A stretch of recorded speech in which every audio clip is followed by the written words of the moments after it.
Halo semuanya, kita jumpa lagi dalam belajar bahasa Inggris bersama Mr. Wong. Dalam video kali ini kita akan belajar mengenai tense formation and usage ya, atau pembentukan tenses dan penggunaannya. Nah, yang pertama ini, edisi pertama ini kita akan belajar mengenai the three simple tenses ya. Jadi kita pusatnya adalah yang belajar mengenai simple tenses ya. Nah, seperti yang kita ketahui, ada tiga pembagian tenses atau waktu ya, yaitu present masa kini, past masa lampau, and future atau masa depan. Jadi terbagi tiga ya, present, past, and future. Nah, kemudian tenses ini, waktu ini diintegrasikan atau digabungkan dengan tiga kategori aspek kata kerja, yaitu simple, perfect, dan progressive. Nah, sebagai catatan, progresif itu artinya continuous ya teman-teman, jadi sama dengan continuous. Jadi dengan kata lain, dengan adanya tiga pembagian tenses yang diintegrasikan dengan tiga kategori aspek kata kerja ini bisa menghasilkan 9 tenses ya, yaitu seperti ini. Nah, jadi misalnya seperti ini ya, present simple ya, atau kita sebut juga dengan simple present. Nah, di sini kita lihat I fly. Kemudian ada past simple atau simple past, yaitu I flew ya. Kemudian ada future simple atau simple future, yaitu I will fly. Nah, kemudian kita integrasikan lagi dengan aspek perfect, yaitu jadi present perfect, past perfect, dan future perfect. Lalu diintegrasikan lagi dengan aspek progresifnya atau continuous, jadi present progresif, past progresif, dan future progresif. Nah, jadi seperti ini teman-teman ya. Nah, untuk sekarang ini, di video kali ini kita akan belajar mengenai yang tiga ini saja, yaitu simple present, simple past, dan simple future. Untuk yang lain-lainnya ini, kalian bisa melihatnya atau menontonnya di video-video yang lain ya. Jadi saya ada 3 video, yaitu berseri. Yang pertama adalah yang simple, yang kedua yang perfect, yang ketiga adalah yang progresif. Oke, kita mulai saja belajar dengan yang simple tenses ya. Yang pertama adalah simple present, simple past, dan simple future ya. Kita akan melihat dulu yang simple presentnya. Nah, simple present ini kegunaan utamanya ada 3, yaitu yang 3 utama ya. Mas sebenarnya ada cukup banyak, tapi yang 3 utama ini aja yang penting. Yaitu yang pertama membuat pernyataan faktual dan generalisasi atau kebenaran umum ya, fakta atau kebenaran umum. Kemudian menjelaskan kebiasaan. Kemudian menyatakan peristiwa atau perbuatan di masa depan yang dapat diprediksi atau kita sebut dengan jadwal di masa depan ya. Kita lihat yang pertama, yaitu yang pertama simple present tense digunakan untuk menyatakan kebenaran umum yang tidak dibatasi oleh waktu ya. Jadi seperti yang tadi, kebenaran umum faktual, dan biasanya kebenaran umum dan faktual ini tidak dibatasi oleh waktu. Maksudnya apa? Maksudnya seperti ini. Contohnya ya, a mile is 5,280 feet. Jadi 1 mil itu adalah 5.280 kaki. Nah, ini adalah kebenaran faktual dan tidak dibatasi oleh waktu. Jadi sampai kapanpun juga 1 mil itu adalah 5.280 kaki. Kemudian the sun rises in the east and sets in the west. Matahari terbit di sebelah timur dan tenggelam di sebelah barat. Nah, ini adalah kebenaran umum faktual dan tidak dibatasi oleh waktu. Jadi sampai kapanpun juga matahari akan terbit di sebelah timur dan tenggelam di sebelah barat. Lalu the grass is green. Nah, ini juga sama. Ini adalah kebenaran umum dan selama-lamanya rumput itu akan hijau ya, kecuali kalau dia mati ya jadinya abu-abu. Cuma kebenarannya adalah kalau kita bertanya kepada orang, warna rumput itu apa? Pasti semua orang akan jawab warna hijau ya. Jadi ini semuanya berbentuk present tense ya, simple atau simple presence ya, digunakan untuk menyatakan kebenaran umum yang tidak dibatasi oleh waktu. Lalu yang kedua, kemudian juga simple present sebelum yang kedua ya, simple presence digunakan untuk menyatakan fakta yang benar di masa depan. Contohnya ini, she teaches algebra. Apa artinya kalau kita membaca kalimat she teaches algebra? Artinya dia tidak selalu mengajar aljabar, dan suatu saat nanti dia mungkin mengajar mata pelajaran lain. Namun demikian, kemungkinan dia akan terus mengajar aljabar tanpa batas waktu. Jadi, kalau kita membaca she teaches algebra dalam bentuk simple present, artinya dia nggak mungkin dia akan mengajar mata pelajaran lain di masa yang akan datang. Tetapi sekarang ini dan tanpa bisa diketahui sampai kapan dia akan tetap mengajar aljabar. Jadi itu maksudnya, ya. Bukan berarti dia akan selama-lamanya mengajar aljabar, tidak. Nanti mungkin di masa depan, mungkin 10 tahun lagi atau 15 tahun lagi dia akan mengajar mata pelajaran lain. Tapi sekarang ini tanpa batas waktu. Kita nggak tahu sampai kapan dia akan berhenti belajar mengajar aljabar. Nah, coba kita bandingkan dengan tenses yang menggunakan present progressive tense ya, atau present continuous ya. Misalnya nih, she is teaching algebra. Apa bedanya dengan she teaches algebra ya? Apa bedanya? Bedanya adalah kalau kalimat she is teaching algebra, dia hanya mengajar aljabar untuk sementara waktu dan dia berharap untuk mengajar mata pelajaran lain pada akhirnya. Jadi bedanya gini, she teaches algebra itu sekarang dia sedang mengajar algebra dan akan terus mengajar aljabar sampai waktu yang tidak kita ketahui. Kalau she is teaching algebra itu artinya dia mengajarnya ini sementara waktu. Mungkin dia lagi menggantikan guru yang lain yang tidak hadir gitu ya. Tapi pada akhirnya dia akan mengajar mata pelajaran lain. Jadi lebih singkat waktunya kalau she is teaching algebra dibandingkan dengan she teaches algebra ya. Jadi seperti itu maksudnya. Nah, kemudian simple present tense juga digunakan untuk membuat generalisasi yang dianggap valid di masa depan. Contohnya, I know Latin and Greek. Jadi saya mengetahui bahasa Latin dan bahasa Yunani. Nah, kalau kita membaca kalimat seperti ini artinya di masa depan pun dia akan tetap mengetahui bahasa Latin dan Yunani. Ya, sampai kapanpun dia akan mengetahui bahasa Latin dan Yunani gitu. Kemudian sneezing spreads germs ya. Bersin itu menyebarkan kuman. Nah, di masa depan bersin itu pasti juga akan terus menyebarkan kuman-kuman penyakit gitu. Jadi ini adalah simple present ya, dianggap valid di masa depan. Jadi kebenaran umumnya adalah kalau dia bilang I know Latin and Greek, artinya dia akan tahu bahasa Latin dan bahasa Yunani sampai masa depan. Kemudian kalau dia bersin, dia pasti akan mengeluarkan kuman penyakit. Nah, itu dianggap valid di masa depan. Nah, kemudian kalau untuk menyatakan kebiasaan misalnya Bobby reads his email first thing in the morning. Bobby membaca emailnya first thing in the morning itu artinya pagi-pagi waktu dia bangun tuh pasti yang pertama kali dia lakukan adalah membaca email.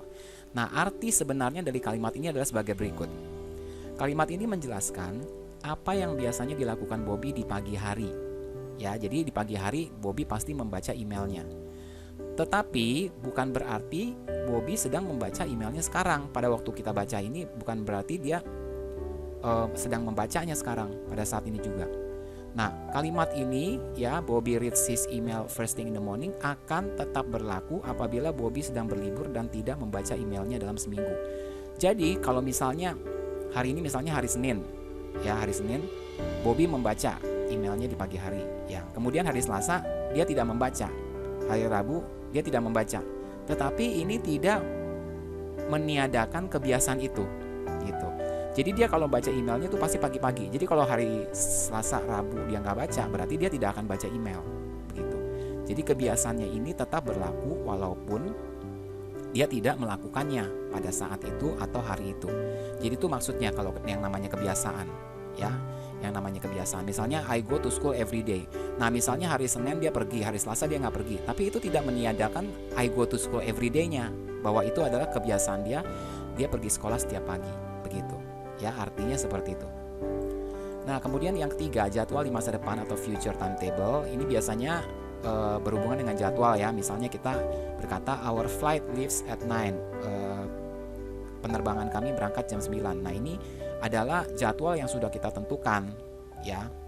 Jadwalnya itu ditentukan oleh perusahaan penerbangannya, bukan oleh kita ya. Jadi perusahaan penerbangannya pokoknya perginya itu jam 9. Nah, berarti itu adalah masa depan kan? Tapi itu sudah dijadwalkan. Nah, itu bisa dijadikan simple present ya. Kemudian I go home on Sunday. Nah, ini dijadwalkan oleh kita nih. Kalau yang ini oleh kita. Pokoknya hari Minggu saya akan pulang ke rumah. Nah, itu berarti sudah dijadwalkan. Kalau sudah dijadwalkan itu bisa menjadi simple present ya. Meskipun juga sebenarnya bisa dijadikan future tense juga gitu ya. Tapi untuk simple present, jadwal di masa depan itu bisa dijadikan simple present ya.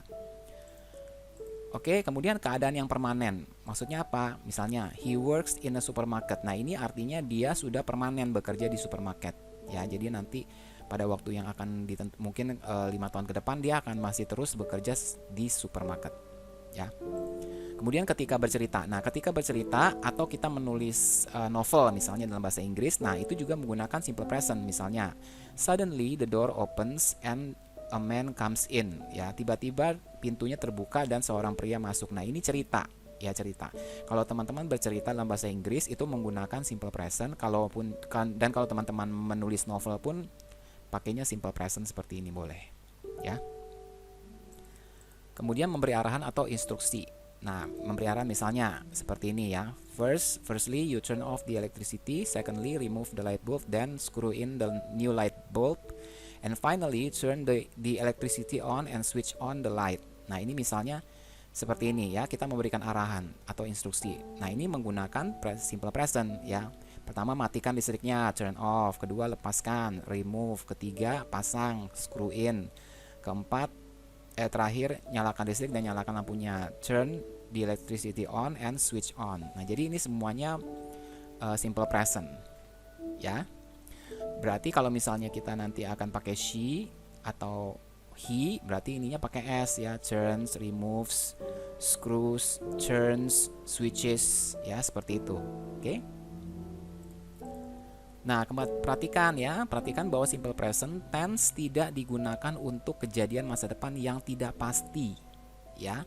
Misalnya, ini tidak digunakan untuk meramal cuaca di masa depan. Jadi nggak boleh meramal cuaca. Misalnya, it freezes tonight, ya malam ini akan dingin. Itu nggak boleh, ya, karena ini ramalan cuaca. Kalau cuaca itu kan tidak pasti ya, bentuknya tidak pasti. Nah, kalau simple present itu harusnya sudah pasti karena kan sudah dijadwalkan kan, yang tadi kita belajar itu timetable ya. Tapi kalau ini kan tidak pasti. Paling-paling kita bisa memakai future tense ya. I think it will freeze tonight. Nah, ini boleh. Ya, jadi kalau yang ini tidak boleh. Tidak boleh meramal cuaca untuk simple present ya. Atau masa depan yang tidak pasti. Nah, seperti ini jadi. Timetable-nya jadi seperti ini ya, timeline-nya seperti ini. Jadi kalau yang namanya simple present itu dia kebiasaan ya, terus ya, kebiasaan permanen, kemudian kebenaran umum yang tidak ditentukan, yang tidak dibatasi oleh waktu. Jadi mau di masa lalu, mau sekarang, mau masa depan tetap aja sama gitu ya. Seperti ini contohnya, he likes ice cream. Di masa lalu dia suka ice cream, sekarang suka ice cream, di masa depan juga dia suka ice cream gitu ya. Jadi ini bentuknya. Nah, kemudian rumus untuk membentuk kalimat tenses ini biasanya digunakan kata kerja bentuk dasar ya, atau verb 1. Kecuali untuk kata ganti orang ketiga menggunakan verb 1 plus s atau es ya. Contohnya seperti ini ya. Nah, seperti ini ya. I, you, we, they menggunakan verb 1 plus objek, kemudian he, she, it menggunakan verb 1 plus s atau es. Seperti ini misalnya, I, you, we, they we go to school by bus ya. Kemudian he goes to school by bus. Bedanya di sini ya, ada s atau es kalau menggunakan he, she, it ya. Nah, kemudian bentuk spellingnya yang kita tambahin s tadi seperti ini ya, aturannya. Untuk kata kerja verb yang berakhiran o, ch, sh, s, x atau z, tambahkan es ya. Misalnya go jadi goes, catch catches, wash washes, kiss kisses, fix fixes, buzz buzzes ya. Ini semuanya ada yang berakhiran o, ch, sh dan sebagainya. Kemudian untuk kata kerja verb yang berakhiran konsonan plus y, hilangkan y-nya dan tambahkan ies ya. Misalnya seperti carry, di sini ada y-nya dihilangin, diganti dengan ies. Carries, studies, worries, marries ya. Kemudian untuk kata kerja verb yang berakhiran vokal y ya, kalau ini kan konsonan y ya, kalau ini berakhiran vokal y ya, nada huruf vokal y, cukup tambahkan s ya. Misalnya ini plays, ini kan belakangnya a ya, vokal ya, berarti tidak boleh dihilangkan seperti ini, tidak boleh. Harus kalau dia vokal sebelum y-nya ini vokal, teman-teman hanya menambahkan s saja. Kalau di sininya di sebelum y-nya ini adalah konsonan, teman-teman harus hilangkan y-nya. Tapi kalau di sebelah sini ada vokal sebelum y, maka cukup tambahkan s saja seperti ini ya. Oke, kemudian kata sinyalnya apa saja untuk simple present? Biasanya sih ada seperti ini ya, always, every, ya. Ya, every Sunday, every morning, every day, seperti itu ya. Never, normally, often, sometimes, usually, seldom, this evening, at 1 p.m. Ini kalau yang untuk jadwal-jadwal ya. Once a month. Nah, ini kalau untuk yang kebiasaan ya, twice a day, ya, every Sunday dan lain-lain. Nah, sekarang kita lihat perhatikannya di sini. Untuk kalimat positif, kita menggunakan rumusnya kan tadi udah kita pelajari ya, subject plus verb 1 atau es ya, kalau misalnya he, she, it. Nah, kalau misalnya contohnya seperti ini, he works hard for this company. Perhatikan di sini ada s-nya ya, karena dia he, she, it, berarti pakai s ya untuk verbnya. Kemudian kalimat negatifnya s-nya hilang. Ya, ditambahkan does not. Kalau he kan pakainya does ya. Ini s-nya hilang. Nah, kita lihat di sini tuh. Ini kan s-nya ada di sini. Sekarang s-nya sudah tidak ada lagi. Kalau kalimat negatif, juga kalimat tanya s-nya juga tidak ada lagi. Jadi untuk simple present berhati-hati. Kalau kalimat positif, dia kalau he, she, it ya menggunakan s atau es verbnya. Tetapi kalau dia sudah berubah jadi kalimat negatif atau kalimat tanya, otomatis semuanya hilang s-nya. Kalau IUID nggak ada masalah ya, dia tidak pakai s sama sekali, jadi tetap sama semua kecuali kalau yang he, she, it ya. Perhatikan di sini baik-baik tuh ya. Oke, ini kalau dengan kata kerja. Sekarang kalau dengan to be ya, jadi present simple present juga menggunakan to be ya dalam kalimat positif. Misalnya kalau he, she, it itu pakainya is ya, misalnya he is a teacher gitu ya. Kalau you, we, they pakainya are ya, jadi teachers, they are teachers. Nah, untuk negatifnya cukup tambahkan not saja seperti ini. Untuk kalimat tanyanya tinggal dibalik saja, to be-nya ke depan, jadi is she a teacher, are they teachers gitu ya. Oke, gampang ya. Ini juga tidak perlu diperhatikan apa-apa seperti tadi karena perubahannya ya seperti kalau negatif tambah not, kalau pertanyaan ya dipindahin ke depan aja gitu ya. Oke, sekarang kita berlanjut ke simple past ya atau past tense ya. Nah, simple past ini menyatakan suatu peristiwa atau perbuatan yang diselesaikan di masa lampau. Jadi ini past ini artinya kan masa lalu ya, dan simple. Berarti ini adalah perbuatan yang telah selesai di masa lampau ya, telah selesai atau telah terjadi. Nah, bentuk lampau ini bisa merujuk ke satu titik di masa lampau. Maksudnya apa? Ntar saya kasih tahu. Misalnya, I mowed the lawn yesterday afternoon. Nah, merujuk ke satu titik di masa lampau ini nih, yesterday afternoon. Jadi past tense itu cukup jelas ya kalau soal waktu ya. Kapan waktunya itu dilakukan itu cukup jelas. Jadi seperti ini yesterday afternoon. Kemarin sore ya, sore kemarin atau kemarin sore dia memotong rumputnya. Ya, I mowed the lawn seperti itu. Jadi udah masa lalu, sudah selesai perbuatannya di masa lalu, yaitu yesterday afternoon ya. Kemudian berikutnya, bentuk lampau ini juga simple past bisa merujuk pada rentang waktu di masa lampau selama itu diselesaikan sebelum masa kini. Jadi ada rentang waktunya ya, panjang ya, berarti panjang. Contohnya, Sinta sang in the choir for nearly 30 years. Sinta menyanyi di paduan suara selama hampir 30 tahun. Jadi rentang waktunya apa? Durasi waktunya 30 tahun di sini. Tetapi artinya dia sudah selesai. Kalimat ini berarti Sinta tidak lagi bernyanyi di paduan suara saat ini. Jadi sudah lampau, sudah selesai, tidak lagi. Walaupun dikasih tahu selama 30 tahun dia menyanyi, tapi sudah selesai. Dia tidak lagi bernyanyi di paduan suara itu lagi. Ya, itu maksudnya. Jadi selama itu diselesaikan sebelum masa kini ya. Kemudian berikutnya menjelaskan serangkaian perbuatan ya, serangkaian perbuatan. Jadi perbuatannya banyak yang telah diselesaikan di masa lampau ya. Contohnya seperti ini ya. Tuh contohnya. I finished work, walked to the beach and found a nice place to swim. Jadi serangkaian perbuatannya apa? Yaitu dia selesai pekerjaannya lalu berjalan menuju ke pantai dan menemukan tempat yang bagus untuk berenang. Jadi ada serangkaian perbuatan, tapi si ini sudah selesai di masa lampau ya, sudah selesai gitu. Jadi kalau teman-teman ingin menjelaskan serangkaian perbuatan yang telah selesai di masa lampau, gunakan past tense seperti ini ya. Jadi ada rangkaiannya. Pertama ngapain dulu, kedua ngapain dulu, lalu ketiga ngapain dulu. Nah, tapi ini semuanya ingat sudah selesai, tidak ada lagi di masa sekarang. Kemudian ini juga bisa menjelaskan kebiasaan di masa lampau. Jadi kebiasaan kita tapi di masa lampau ya. Nah, artinya sekarang masih enggak, sekarang tidak lagi, karena kalau namanya past tense itu sudah selesai ya. Misalnya, when I was young, I watch a lot of television after school every day. Ketika saya masih muda ya, mungkin sekarang udah tua, saya menonton banyak acara televisi setelah sekolah setiap hari. Nah, sekarang kan dia sudah tidak sekolah lagi ya, berarti ini sudah lampau, sudah tidak ada lagi. Ini adalah peristiwa yang sudah lewat, jadi tidak ada lagi hubungannya dengan masa sekarang, dan di masa kini dia tidak lagi seperti ini kebiasaannya, begitu ya. Nah, jadi kalau untuk timelinenya seperti ini nih, kejadiannya ada di masa lalu dan tidak ada lagi hubungannya dengan masa depan ataupun sekarang tuh ya. Jadi she phoned me yesterday, udah titik, kemarin sudah ditelepon ya, sudah selesai, tidak ada lagi hubungannya dengan sekarang atau masa depan, itu terjadinya di masa lalu ya. Jadi seperti itu timelinenya.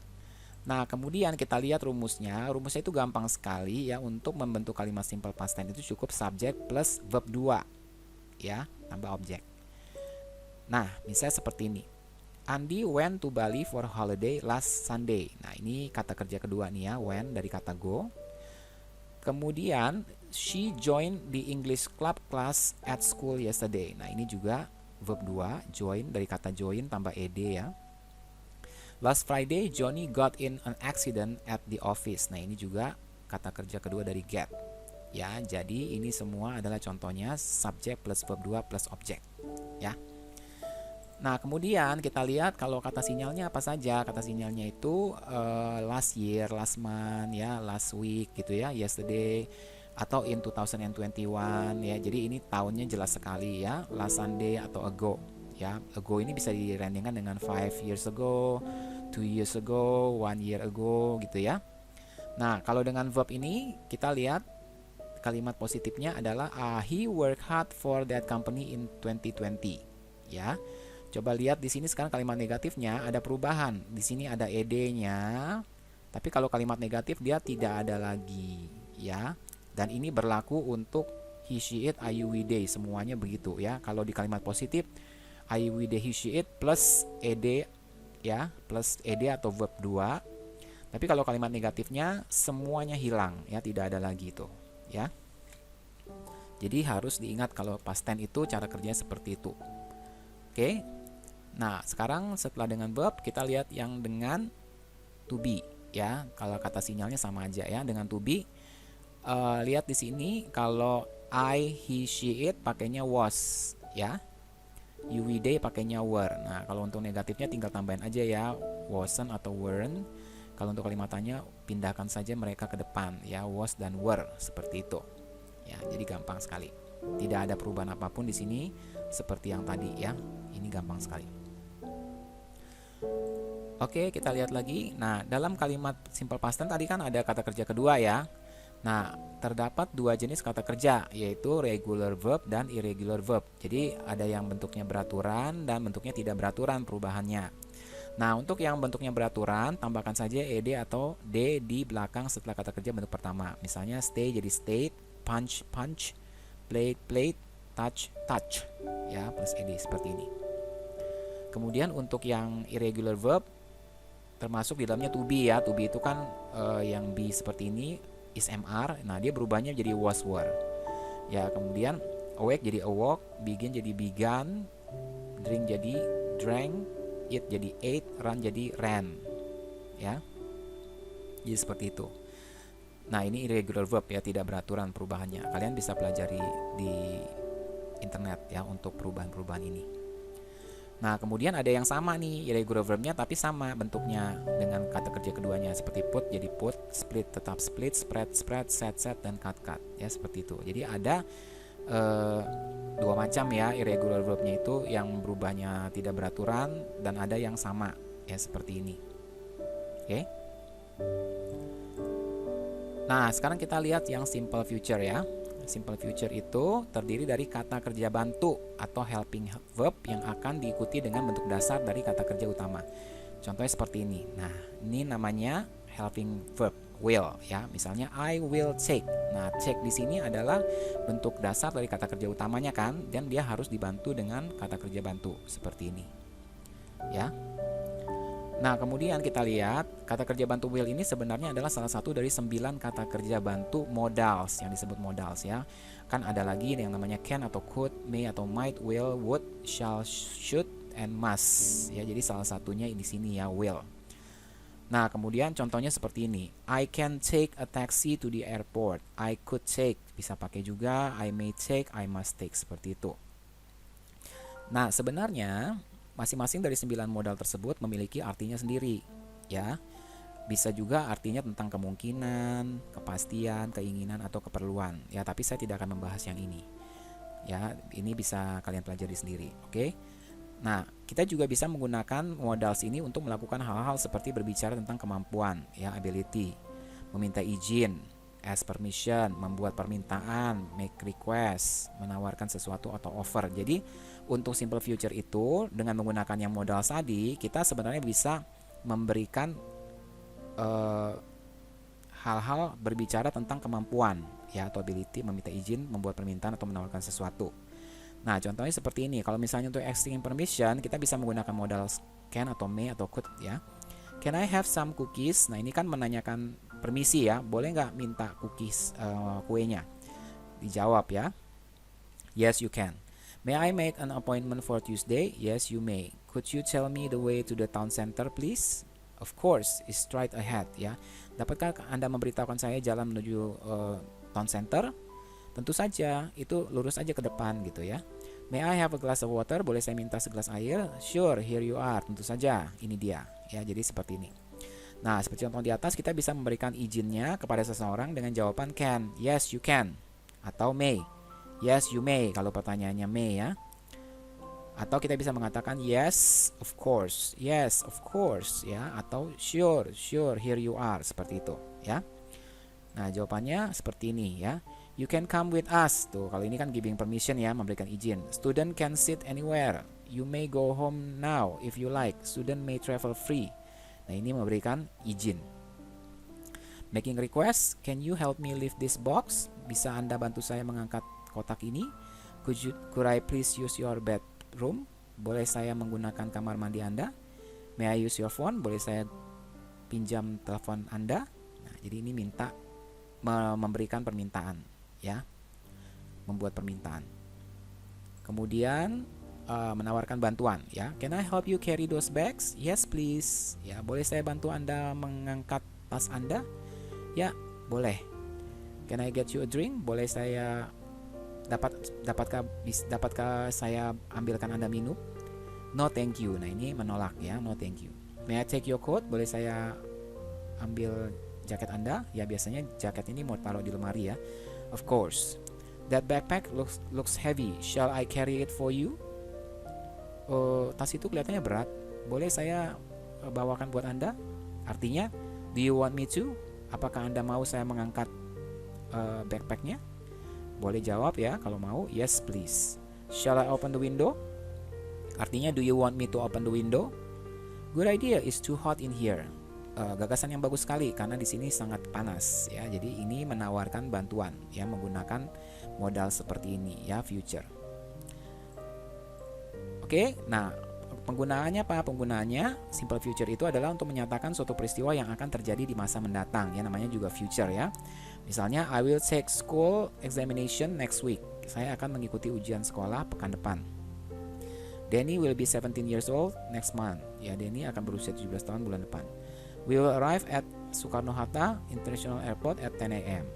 Kita akan tiba di Bandara Internasional pukul 10. Ya, jadi pakai will kata kerja pertama, ya. Kemudian menyatakan sesuatu yang sudah diputuskan untuk dilakukan. Nah, dalam simple future itu ada yang namanya to be going to dan will ya plus verb one ya kan. Bedanya di mana? Bedanya adalah kalau untuk menggunakan I'm going to itu biasanya sudah diputuskan untuk dilakukan. Jadi sudah rencana dan sudah diputuskan. Jadi itu udah kepastiannya tuh udah tinggi sekali bahwa dia akan dilakukan. Bedanya dengan will adalah kalau will itu biasanya keputusan untuk melakukan sesuatu tanpa rencana. Jadi istilah spontan ya. Misalnya the phone ring. Jadi teleponnya berbunyi itu. Nah, karena teleponnya bunyi, dia kan nggak punya rencana untuk mengangkat telepon kan, tapi karena teleponnya bunyi saat itu, dia jawab I will answer it, saya akan angkat teleponnya. I have a headache, I will take medicine. Nah ini dia ada sakit kepala kan nggak direncanakan, tiba-tiba dia sakit kepala, lalu dia memutuskan untuk melakukan sesuatu, yaitu minum obat. Tapi kalau I am going to ya, atau am I going is going to yang seperti ini, itu bedanya ini sudah diputuskan untuk dilakukan. Jadi kemungkinannya udah 99% ya. Gitu.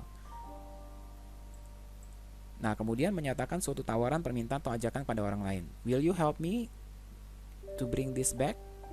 Ya. Will you come in please? Will you come to my house tomorrow morning? Nah, jadi ini memberikan tawaran ya, seperti yang tadi offer gitu ya. Memberikan tawaran. Nah, ini dia timeline-nya ya. Timeline-nya itu ada di masa depan. I'm going to travel to Italy. Nah, kalau misalnya dia berkata I'm going to travel to Italy, artinya tuh dia sudah rencana, keputusannya udah 99%. Karena sudah beli tiket juga kan, ya. Nggak mungkin bisa mundur lagi. Jadi dia pakainya I'm going to. Kalau dia berkata I will travel to Italy, itu mungkin masih ya kira-kira 65% gitu ya, belum tentu dia akan pergi. Dia hanya bilang akan gitu. Tapi kalau udah I'm going to, itu sudah 99% diputuskan dilakukan. Rumusnya seperti berikut ya, ada pakai will, ada going to ya, to be going to. Nah, misalnya nih, it's very hot, I will open the window. Cuacanya sangat panas, saya akan membuka jendela. Ya, ini tidak direncanakan ya. Bob is going to move to his new house next month. Nah, ini sudah direncanakan, sudah pasti diputuskan untuk pindah bulan depan. Jadi pasti akan pindah, jadi pakainya is going to move gitu ya. Nah, kata sinyalnya tomorrow, 5 days later, in 2 weeks, next year, soon, dan sebagainya ya. Kalimat positifnya seperti biasa, she will go to school ya. Kalimat negatifnya, she will not go to school, tambah not saja. Kemudian kalimat tanyanya, ubah will she go to school ya. Kalau yang ininya juga sama, I'm going to work hard for this company, I'm not going to work hard for this company, tinggal tambahkan not. Lalu am I going to work hard for this company, atau are you going to work hard for this company ya. Boleh juga ya pakai are you gitu. Oke, itu saja pelajaran kita dalam video ini. Terima kasih sudah menyaksikan dan belajar bersama dengan saya. Semoga apa yang saya ajarkan ini bisa membantu teman-teman untuk mengerti tenses lebih dalam lagi, sehingga dalam hal grammar teman-teman tidak ada masalah ya. Jangan lupa untuk subscribe channelnya ya, dan bunyikan loncengnya supaya teman-teman mendapatkan notifikasi setiap kali ada video baru yang ditampilkan. Oke, sampai jumpa lagi, kita bertemu dalam video-video selanjutnya.